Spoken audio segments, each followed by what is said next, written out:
বর্তমান সরকারের নির্বাচনী ইশতেহার বাস্তবায়নের অংশ হিসাবে পঞ্চগড়ের ৫,৮৯০ জন প্রান্তিক কৃষকের সর্বোচ্চ ১০,০০০ টাকা পর্যন্ত কৃষি ঋণের মূলধন ও সুদ মওকুফ করে সনদপত্র প্রদান করা হয়েছে। সোনালী ব্যাংক এবং কৃষি ব্যাংক দুই ব্যাংকে ১৮,০০০ টাকা নিয়েছি, এক ব্যাংকে ৮,০০০, আরেক ব্যাংকে নিয়েছি ১০,০০০। এখন আমার টাকা হয়েছে ডবল। তাই সরকার নির্বাচনী প্রতিশ্রুতি হিসেবে যেহেতু সরকার বিএনপির সরকার গঠন হয়েছে, সেই অনুপাতে আজকে বাংলাদেশের প্রধানমন্ত্রী তারেক রহমান তার নির্বাচনী অঙ্গীকার হিসেবে আজকে যে সকলের কৃষকদের ১০,০০০ টাকা ঋণ মওকুফ করে দিয়েছেন সুদে আসলে। এই জন্য বাংলাদেশ সরকারের প্রধানমন্ত্রী সহ আমাদের প্রান্তীয় নেতা আলহাজ ফরহাদ হোসেন আজাদ, মাননীয় পানি সম্পদ মন্ত্রী মহোদয়কে ধন্যবাদ জানাই সুদ এবং মূল টাকা পরিশোধ হার এই সুযোগ করে দেওয়ার জন্য। আজকে আমি ২৫০০ টাকা লোন নিয়েছি। ২৫০০ টাকা আমি লোন শোধ করতে পারি না। আমি বহুদিন ধরে দুশ্চিন্তায় আছি।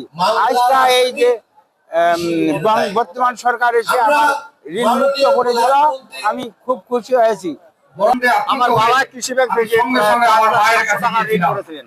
আমার ভাইদের কাছে তাদেরকে ডেকে বলেছিলাম 800 টাকা সরকার আমাদের প্রায় 40-এর উপর হয়, আমাদের বাবাদের ঋণ করে গেছে, তাদের উপর সরকার সম্পূর্ণরূপে আমাদের ঋণ মুক্ত করে দিয়েছে। এই সরকারের আমলে সেই মুহূর্তে আমার আম্মা মানুষ আপনারা দোয়া করবেন তার জন্য, ওটা আসলে মুক্ত করে দেওয়াতে আমরা সঙ্গে সঙ্গে আল্লাহ পাকের মহান আল্লাহ পাকের দরবারে শুকরিয়া আদায় করে মারা গেছে। তার কণ্ঠে আমি মৃদুভাবে শুনতে পাই, তাই আমরা এটা শুনে খুব খুশি হয়েছি। হে আল্লাহ।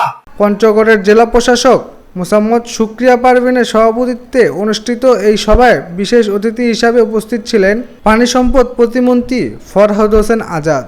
এই যে 12ই ফেব্রুয়ারি নির্বাচন হয়, সেই নির্বাচনের সময় মই কিন্তু প্রতিটা ইউনিয়নের প্রতিটা ওয়ার্ডে উঠান বৈঠক করেছি, খুলি বৈঠক করেছি। সেইখানে কিন্তু আমি এই কৃষকদেরকে কৃষক কার্ড এবং আমাদের মা বোনদেরকে ফ্যামিলি কার্ড এবং এই কৃষি ঋণ শোধের কথা বলেছিলাম। আমাদের 12ই ফেব্রুয়ারি নির্বাচনে আমরা জয়যুক্ত হয়েছি। 17ই ফেব্রুয়ারি আমরা শপথ গ্রহণ করেছি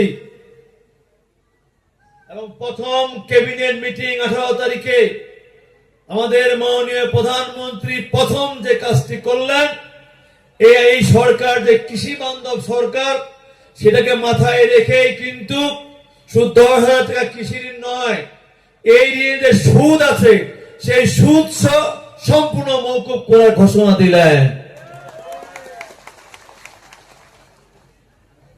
এই যে ঘোষণা, আজকে আমরা জেনেছি কত কৃষকের এই কৃষি ঋণ নিয়ে মামলা হয়েছে, কত কৃষক ঋণ খেলাপি হয়েছেন, কত কৃষকের কোমরে রশি পড়েছে, কত কৃষকের হাতে সে হাত করা পড়েছে।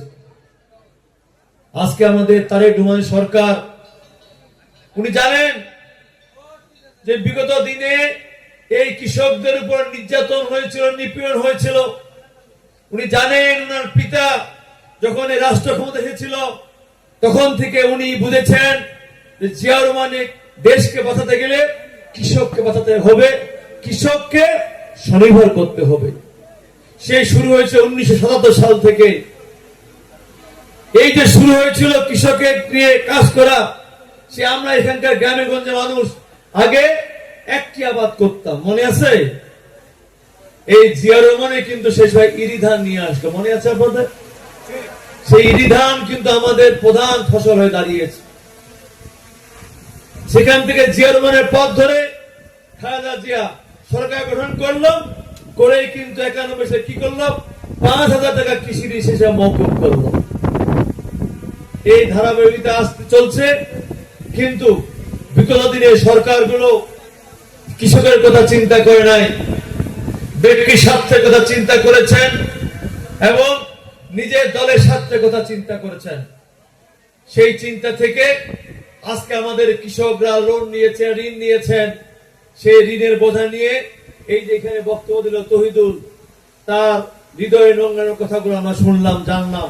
এইরকম হাজার হাজার তহিদুল এখানে আছেন তাদের হৃদয় নোংরানোর কথা বলার জন্য। হাজার হাজার তহিদুল ইতিহাস আছেন, কারণ আমরা প্রায় 6,000 কৃষক শুধু বোদা উপজেলায় এই ঋণের বোঝা থেকে মুক্তি পেয়েছেন। আজকে তাই আমি শুধু মনে করি আমি চিঠি পেয়েছেন, চিঠি শেষ নয়, আজকে আপনাদের ঋণ মুক্তি সনদ দিব এবং এইখানে যাদের জমি জায়গা দলিল পত্র বন্ধক ছিল না আপনারা, সেই বন্ধকি দলিল পত্র আমার ফেরত দিয়ে আপনাকে সারা জীবনের জন্য আমরা এমন একটি মানসিক শান্তির প্রসাদী দিতে চাই, যার জন্য আপনি দীর্ঘশ্বাস ফেলে আপনি একটি সুন্দর জীবন অতিবাহিত করতে পারেন। আজকে তারেক রহমান একটি বারবার কথা বলেন, বাংলাদেশ কৃষি নির্ভর বাংলাদেশ, শতকরা 80% মানুষ কৃষক। এই আমার বোধহয় বলেন তো কৃষিকাজ ছাড়া কিছু আছে? কৃষিকাজ ছাড়া কিছু নাই। এই কৃষক যদি কৃষিকাজ করবে না ভাই ঠিক মতো, তাহলে কিন্তু আমাদের সব শেষ। এই যে মাঝে মাঝে শুনেছ সারের নাকি সার নিয়ে নাকি টুকটাক সমস্যা হচ্ছে, তাই না? আমি এখানেও বলতে চাই, এখানে আমাদের ডিসি ম্যাডাম আছেন, আপনি বিষয়গুলো খতিয়ে দেখবেন। আমাদের সরকারে পর্যাপ্ত সার মজুদ আছে। বিগত দিনের মতো কেউ যদি কারসাজি করতে চায়, আমাদের ঘোষণা তাকে এক্ষুনি আইন প্রয়োগ করে সমস্ত টাকা তুলে দেবেন। আমাদের সরকার কৃষি বান্ধব সরকার, সে যে দলের হোক, যে মতের হোক, যে ধর্মের হোক, এই ক্ষেত্রে আমাদের কোনো ছাড় নাই, আমাদের কোনো আপোষ নাই। আজকে আমরা কৃষি ঋণ মওকুফ করেছি, আমরা দেখি নাই সে কোন দল করে, আমরা বুঝি নাই সে কোন ধর্মের। আমরা কৃষক বাঁচলে দেশ বাঁচবে, কৃষক উন্নয়ন হলে দেশের উন্নয়ন হবে, কৃষক স্বাবলম্বী হলে দেশ স্বাবলম্বী হবে। আমাদের তারেক রহমান সরকার সেটাই চিন্তা রেখেছেন, সেই চিন্তায় আমরা বাস্তবায়ন করতে চাই। আমরা বিশেষ করে স্বাস্থ্য সেবা আপনাদের পথ থেকে দোরগোড়ায় পৌঁছে দিব। ইতিমধ্যে আমাদের এই বোদা হাসপাতাল 101 শয্যা বিশিষ্ট হাসপাতাল উন্নত হবে ইনশাল্লাহ। এবছরের মধ্যে সে কাজ আমাদের শুরু হবে। আমাদের পঞ্চগড়ে যে সদরে যে হাসপাতাল আছে 250 শয্যা বিশিষ্ট, ইনশাল্লাহ সেটা এই বাজেট হয়ে গেছে, হয়তো 2-1 মাসের মধ্যে সেই হাসপাতাল আমি চালু করার ব্যবস্থা করব। ইতিমধ্যে আমাদের স্পেন থেকে এবং মালয়েশিয়া থেকে অনেকগুলো ইনভেস্টরের সঙ্গে আমার দেখা হয়েছে, কথা হয়েছে, আলাপ হয়েছে। আগামী 24 তারিখে তারা আমাদের এই পঞ্চগড়ে ভিজিট করবে।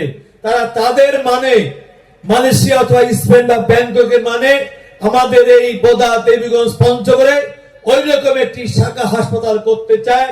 আমি চেষ্টা করব সেই হাসপাতালটা আমরা জমি যদি পাই, যেখানে জমি পাবো সেইখানে আমরা সেই হাসপাতাল নির্মাণ করব।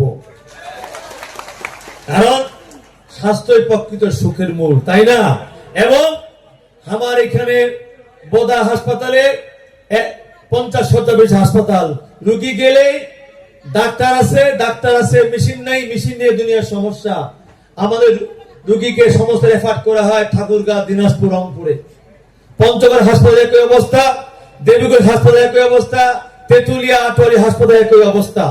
কাজে সেই ক্ষেত্রে আমরা যেন যদি এই পঞ্চগড়ের মানুষ যদি পঞ্চগড়ে আমরা যদি ওই রকম একটি সেবা পেতে পারি, অতএব আমি মনে করি এইটা আমাদের অগ্রাধিকার দেওয়া উচিত। এবং সেই অগ্রাধিকার ভিত্তিতেই আমি আমার ডিসি ম্যাডাম আছে, আমাদের টিমগুলো আসবে, আপনি এখানে সহযোগিতা করবেন ইনশাল্লাহ। আমার বিশ্বাস, আমি স্বাস্থ্যমন্ত্রীর সঙ্গে গত সপ্তাহে কথা বলেছি, মাননীয় প্রধানমন্ত্রীর সঙ্গে গত সপ্তাহে কথা বলেছি। উনি আমাকে আশ্বস্ত করেছেন যে তুমি ইনভেস্টর নিয়ে আসতে পারো, অবশ্যই তোমার নির্বাচনী এলাকা বা পঞ্চগড় জেলা শহরে তুমি এইভাবে আধুনিক হসপিটাল করবা। আমাদের সরকার থেকে সব রকম আমরা সহযোগিতা করব। বিগত দিনের সরকারগুলো এই হাসপাতাল নিয়ে অনেক ধরনের নাটক করেছেন, আমরা নাটকে বিশ্বাস করি না। আমাদের এখানে অনেকগুলো প্রতিষ্ঠান আছে, আমি বারবার ডিসি ম্যাডামের সামনে বলতে চাই, আপনি আমাদের এখানে প্রতিষ্ঠান করবেন, অবশ্যই ব্যবসা করবেন, মিল ফ্যাক্টরি ইন্ডাস্ট্রি করবেন, আমরা সহযোগিতা করব। কিন্তু আমার বোদার মানুষ, আমার দেবীগঞ্জের মানুষ, আমার পঞ্চগড়ের মানুষকে বাদ দিয়ে আপনি নোয়াখালী, কুমিল্লা, বরিশাল থেকে এখানে অভিচার দিবেন, লেবার নিয়োগ করে প্রতিষ্ঠান চালাবেন, তাহলে আমার পঞ্চগড়ের মানুষের কি হবে?